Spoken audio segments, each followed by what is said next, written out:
You're welcome to Elections Debrief, brought to you by the Civic Media Lab.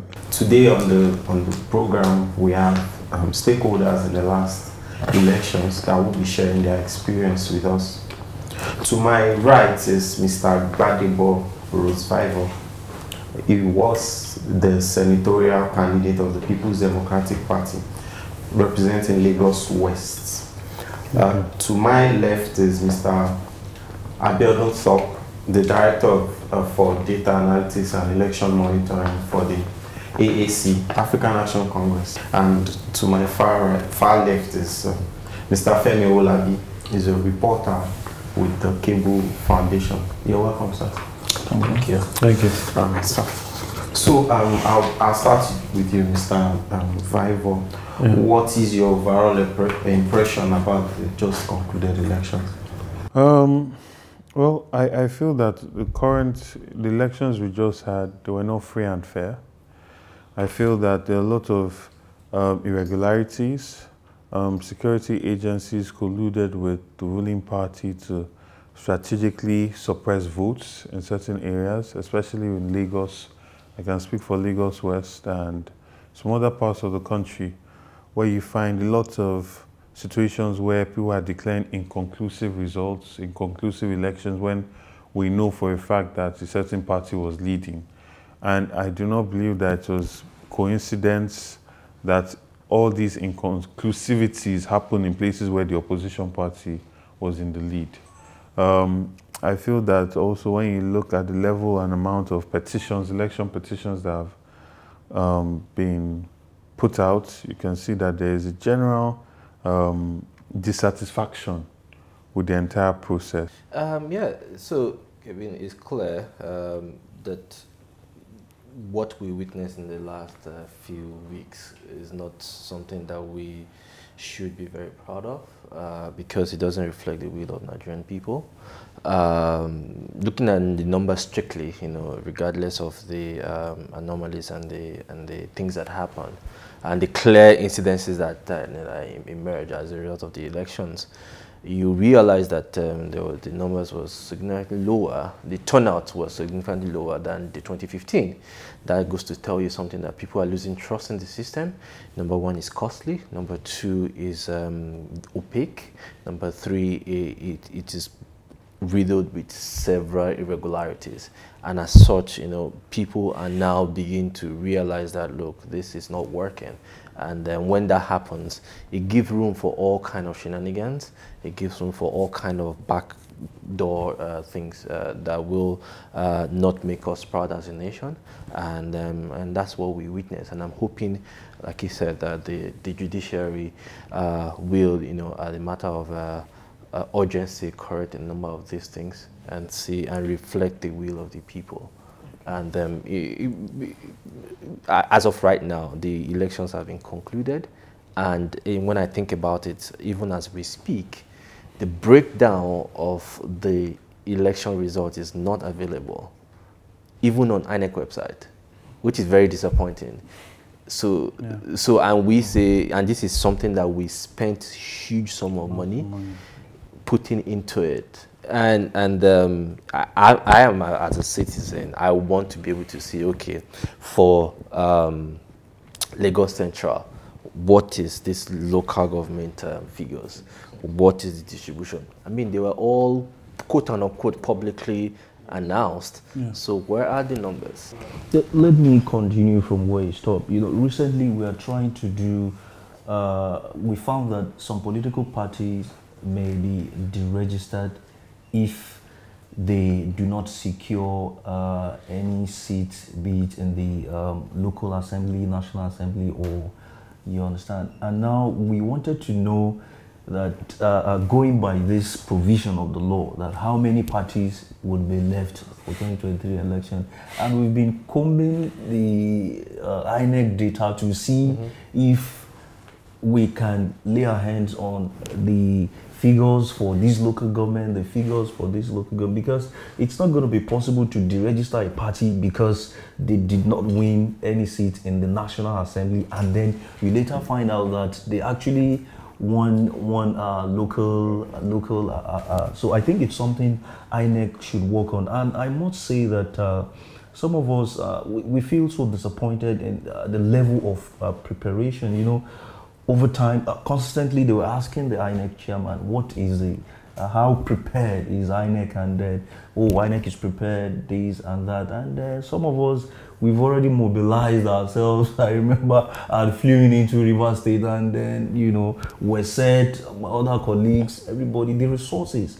And we'll wake up around 2, 3 a.m. to find out that the election is not, the election has been postponed. We were so shocked, you know, so many international observers had already traveled to their places of assignment, and up to now, I don't think there has been any, to me, reasonable explanation for that. Because if you check the budget, if you check what has been appropriated for this exercise, I don't think there ought to have been any. And then, you know, during the exercise itself, at the point I was in Benin, we went around some collation centers, and we found, you know, we see collation officers sitting on the floor using torchlight, doing the calculation, and some of them were complaining that there's no electricity supply and they did not make provision for a generator and all of that. And then we'll go back to the budget, what was appropriated for. I mean, how many polling units? We have about 120,000 polling units. I mean, we have billions that was appropriated for this. How much do you want to spend to make sure we have was a conducive collation center at the local levels and all that? I think these are some of the things INEC should be looking at going forward into 2023. Well, for Rivers in particular, I wouldn't know what the interest of the security agencies was, but it was like, you know, I've covered insurgency in the Northeast, and then, I mean, Rivers to cover election, and I could barely differentiate myself being, you know, close to the battleground in Maiduguri and then being in Port Harcourt. Every now and then you are stopped by either a soldier or police, identify yourself, who are you, and all of that. Even when you're wearing your accredited media tag and all of those things. At the collation center in Port Harcourt, we saw how these agencies clashed, the army and the police. They were fighting over who takes control of the gate. Wow. Yes. So at first it was the soldiers, that were there. So they drove the police to the other side. So at the point the police guys reinforced, and then we had this clash, and then at the end of the day police took over, and we started thinking, what exactly? Yeah, because you know, we have the Electoral Act, you know, guiding how electoral process and everything should be. What is this heavy involvement of the military? That's what we observed in Rivers, and there were pockets of violence, you know, here and there. And despite the presence of the security and all of that, and, you know, we have not been able to confirm that, but there have been this talks about that, you know, some politicians were actually using, that some of these thugs who disrupted the process in some places got the backings of, you know, some of the security operatives, and that was why they were able to, you know, go freely. Mr. Thorpe, were you expecting the outcome of the elections? Like, going into the elections, did you imagine that this was how it was going to turn out? So the energy was very different. Speaking of the presidential election now, there were high hopes. People flew in from across the world into Nigeria just to be able to cast their vote. I think the INEC chairman and the INEC officials need to begin to come into the Nigerian public, and we need to actually revisit the constitution, the INEC Act, because for me, that is where the major crux between the next 4 years is. And that is where we had expectation that, okay, a number of things will at least move forward with this 2019, but it was a huge disappointment, honestly. And I'm hoping that the Nigerian people, with this, we have seen clearly that, okay, this current electoral process is costly. It is cumbersome. It is non-transparent. Why should we wait for 48 hours to hear election results? This is just to gross up numbers. Like, add this and this together. It can be done with technology. It shouldn't take more than 2 hours. And even with the manual calculation, you are seeing obvious mistakes. When I say like 2 + 2 was equal to 5, so so these are realities that we are hoping that it will be corrected. Going into the election, I think this is your second time of contesting an election in Nigeria. And going into the election, what were your expectations, and then what mechanisms did you put in place going into the election? Well, you know, I ran under the flag of the PDP, so we have an entire party structure and strategy and plans peculiar to each local government, because I ran for Senate, so that covered 10 local governments, and every local government has their own peculiarity. So we put up strategies and had our own means of, you know, getting feedback on what is on ground and things that need to be done. The expectations going in, I would rather redefine it as hope going in, was to have a free and fair election. You know, because when you have a system where, I mean, I feel that 2015 election actually took Nigeria forward in terms of the process of going towards a free and fair electioneering process with the introduction of the card reader. And we hoped that the next layer will be added onto it, so we can get towards an electioneering process that was true and was very reflective of the will of the people. And to achieve that, we also hope that security agencies will work in tandem with that sort of aspiration to ensure that the people have their voices heard, as opposed to working in tandem with hoodlums and thugs in places like Okota, in Oshodi, Solo. We also had a lot of violence in places like Mushin, in places like Surulere, in places like Ajurami, Felodu. And it also so happened that this was usually in strongholds of the opposition party. So that kind of strategic voter suppression was something that, to be quite honest, we did not see coming. We believe that if we're given a free and fair election and our agents could, the focus was on the polling units. Make sure you win at the polling units, make sure you follow up to the collation center, and finally the LG collation center. And if we have diligent people that are on ground and are monitoring everything going on, we feel we'll be fine. But the strategic voter suppression is something that you can't, how do you prepare for it?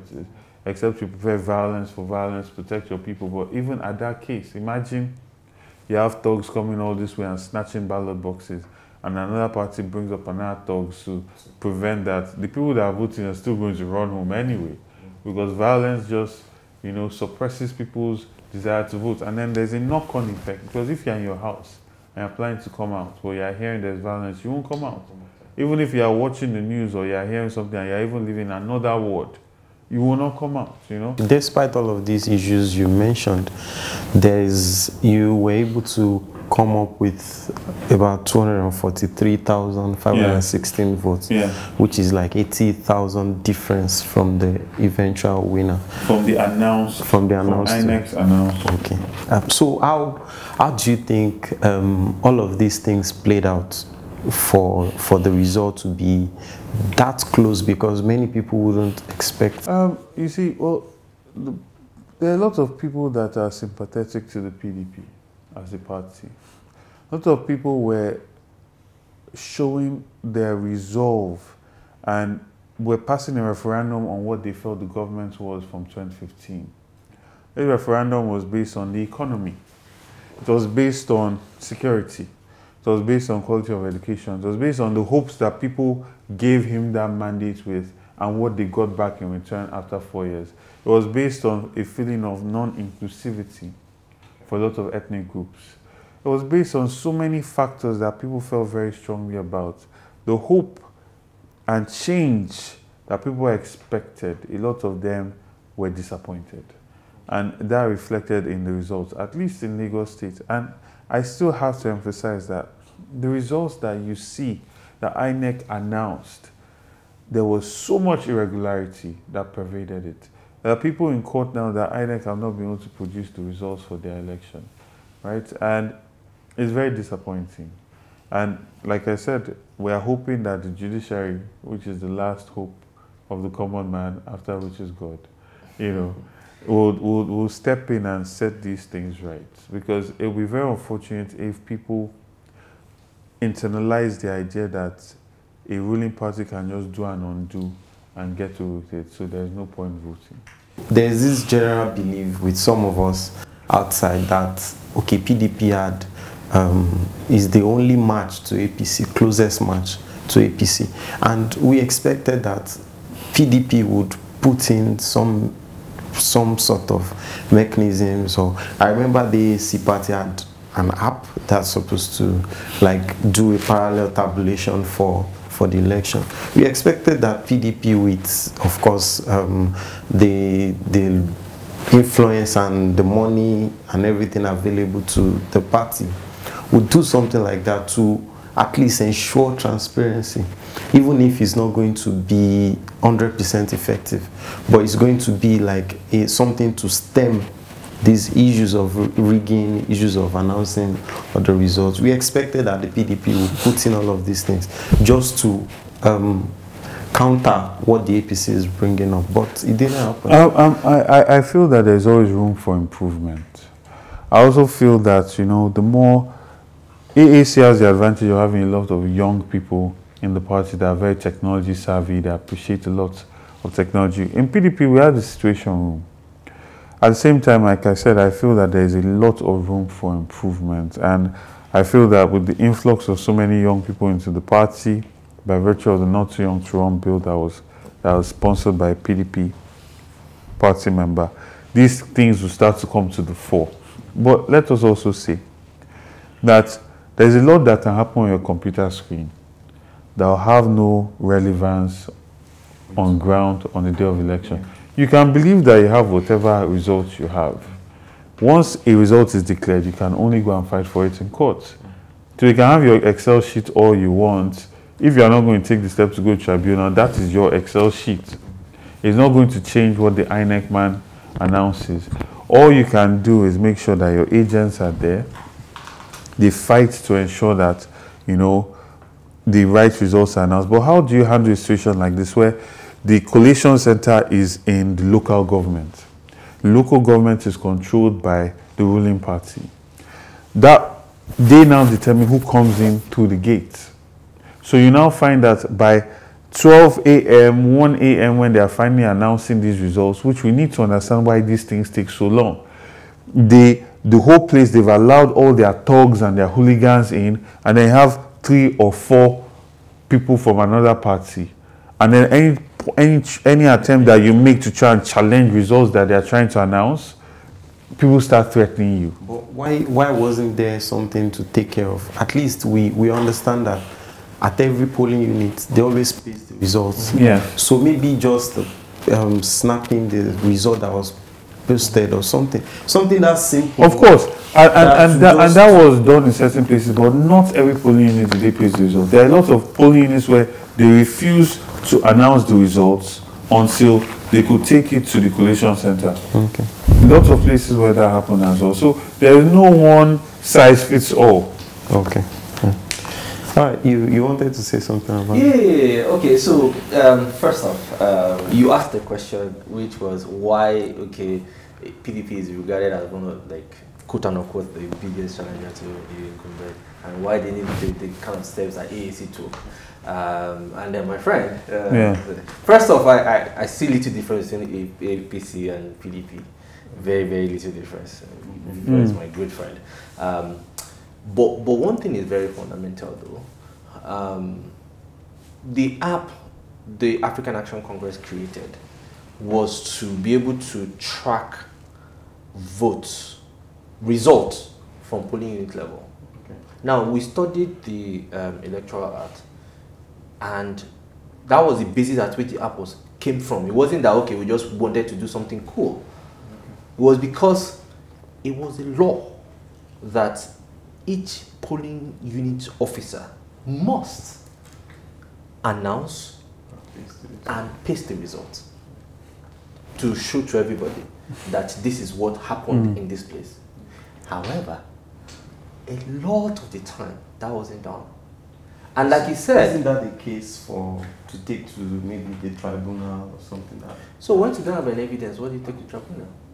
Once there's no picture to yeah, so when there's no question, so that's even number one. Okay, at the polling unit level and at the coalition level, there's a body of activity that happens, and which typically favors the incumbent.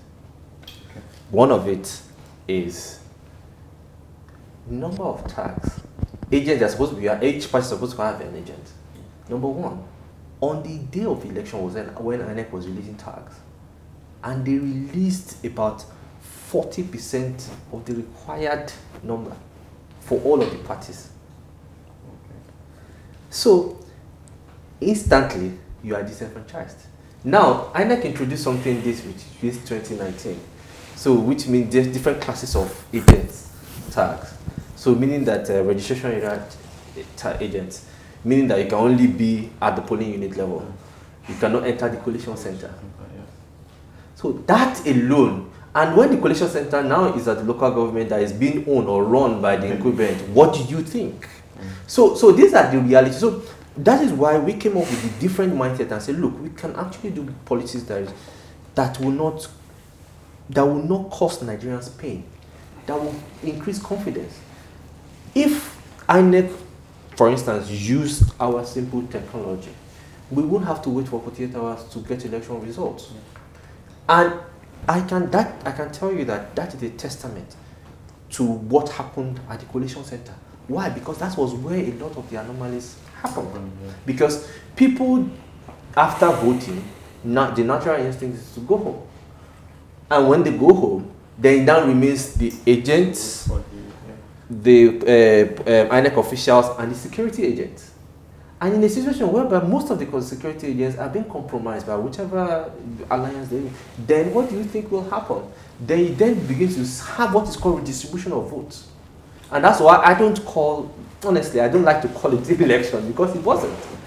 So that's why we need to begin to have conversation as to how those things will. For instance, if PDP have ensured that they have something of similar nature, then what you now realize is we'll have different figures. Yes, and that brings an issue of, okay, which one is true, which one is yeah. So the way we did it at African National Congress was that you cannot submit results until you send us a screenshot of your election result sheet. That is a valid document that is recognized by the law. So just using that technology alone, we won't need that billions of naira that was earmarked for quote unquote technology for INEC that is costing taxpayers money. In a country, think about it, in a country where that such money is allocated to INEC and people are still struggling to eat on the streets, and they have been, these are fundamental things we need to begin to look at. How can we deploy technology to make our life easier? Because again, when you introduce technology or when you discuss technology, then you tend to begin to see iPhone, then you realize that it's not the technology itself, it's the will to make the technology happen. And that's what we are able to do at AAC, to make sure to at least prove to Nigerians that this is possible. As we were receiving the results, we were claiming the results, and they were being published online, and people were free to see, even to the point of polling unit level, that okay, what happened here? What happened here?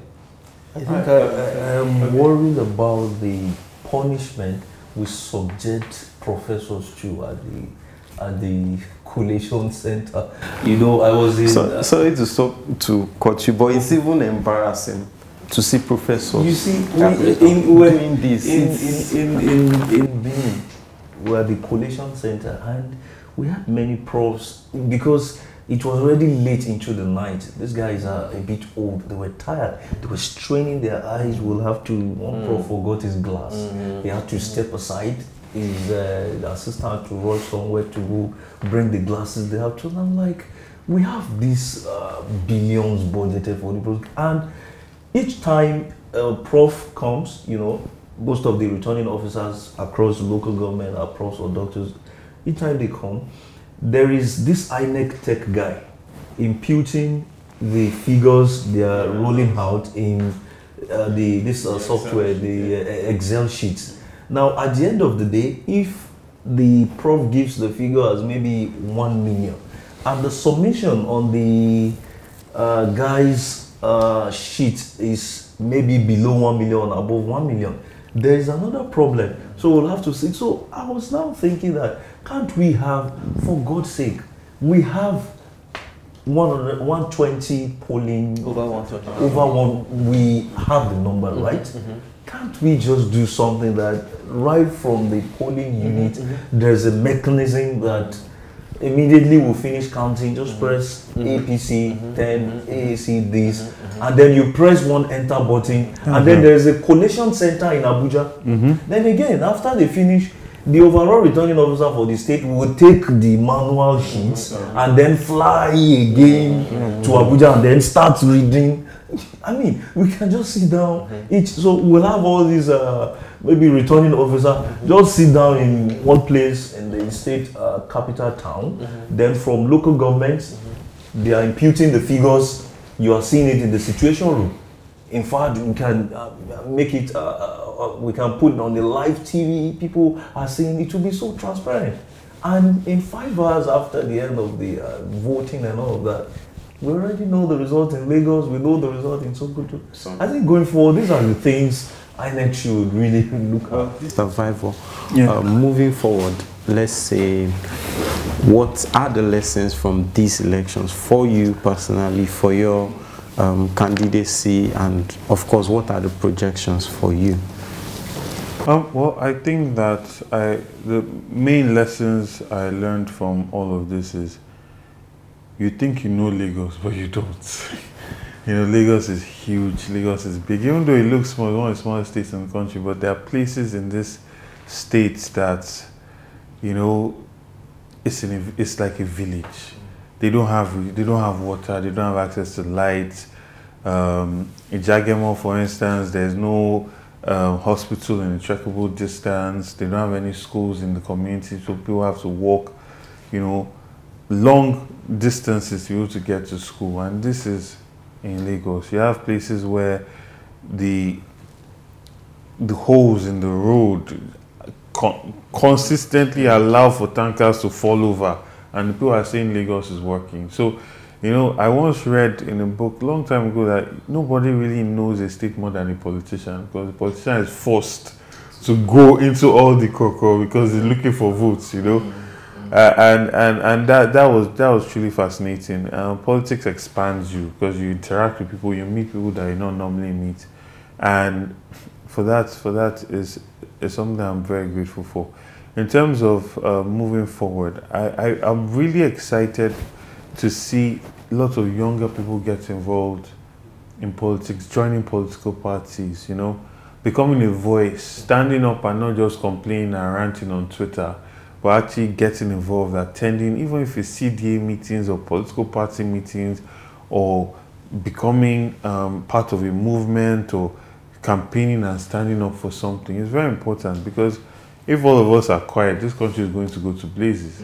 You know, so it's very important that people get involved and move forward. In relation to politics moving forward, I'm definitely in it for the long run.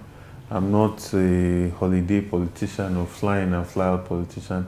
I'm going to continuously, over this period of time, stay in touch with each of my constituencies in the Senatorial District. I have 112 wards, you know, interact with the party structure there, and look for ways we can do high-impact, low-cost interventions in each of these wards to let people know that there's somewhere that still, you know, is thinking about them and trying to represent them and make life a bit more comfortable.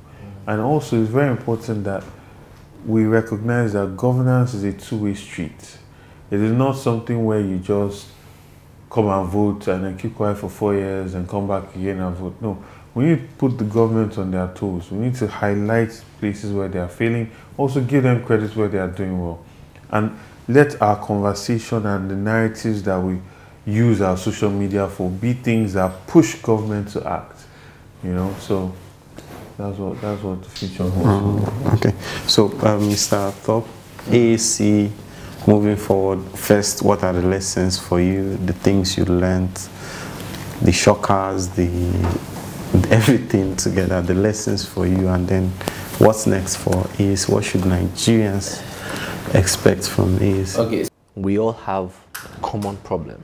We just shy away from it when it comes to election. Whether you belong to party A, B, or C, it's the same common hunger problem you have to fix. It's the same common no light problem we have to fix. It's the same common no water problem we have to fix. Those things doesn't understand what party affiliation or religion or tribal affiliation. So that is what I believe we should all come back into. And on in the path of the party and the movement, the Take It Back movement, there will be a number of initiatives, social impact projects that will be carried out by the, particularly the Take It Back movement. There's still need for more voter education, and then there is still need for a lot of our electorate to know that that in the real sense, politicians are not doing them any favor. You know, like most of the times I get irritated when the politician comes and say, I will build you roads, I will build you, for God's sake, we pay tax, there are allocations for all these things, and it is not as if you are bringing money from your family house to build all these things. These are collective, these are commonwealth, and I think there's a need for us. Of course, poverty plays a very damning role in all of these things, but then there's still a need for us to get people educated, especially electorate in the poverty ring. Look, we have money. This money is for us. Let's start engaging them. Like, for instance, I was invited to a meeting in my community in Mushi, and then the person standing in for the council chairman, they were asking him why hasn't a particular road been fixed and all of that, and then he said because those guys had information that a particular money came and was supposed to fix, and like no, they didn't come on time, they had to do it. So I was now asking them, okay, we understand there's allocation for this local government, and of course we understand there is internally generated revenue, right? So can you just explain to us, what do we have coming as allocation from the state or federal? Then what do we generate internally? Then tell us, what is the wage bill, recurrent expenditure of this local government? Then what do we budget for in capital project? This whole local government, give me 1 week, I will find all the roads that are here, and I will give. These things are not magic. How do we do it? So our people, electorate, need to know, and all of these things will actually inform their decision, you know, when it comes to voting. I think it's a huge lot of work that we need to do as journalists, people in the media, even politicians, even like I like to see the AAC doing this kind of, giving this kind of education. Look, come, it is your right, you have to know, demand to know this and all of that. Don't get carried away when the politician comes to say he's going to build road for you. I mean, these are basic things that ordinarily we should have and all of that. So going forward, I think in the media, department, I would like to see a lot of writings, articles, you know, educating the electorate, a lot of TV, and even the National Orientation Agency should take it upon themselves to educate the electorate on the need to, you know, identify this things. All right, thank you very much, everyone. So now, on a final note, if you are going to score INEC over 100 in 2019 election, yes, 2019 elections, over 100, I'll give them 47%. 47. Mr. 45. 45. Mr. 38. All right, everyone. Thank you very much for coming to the election debrief program. We appreciate your time with us and all you shared with us. We believe that with lessons from these will help us to build a bigger society and also improve our democracy in Nigeria. Thank you very much for watching. Do join us next week.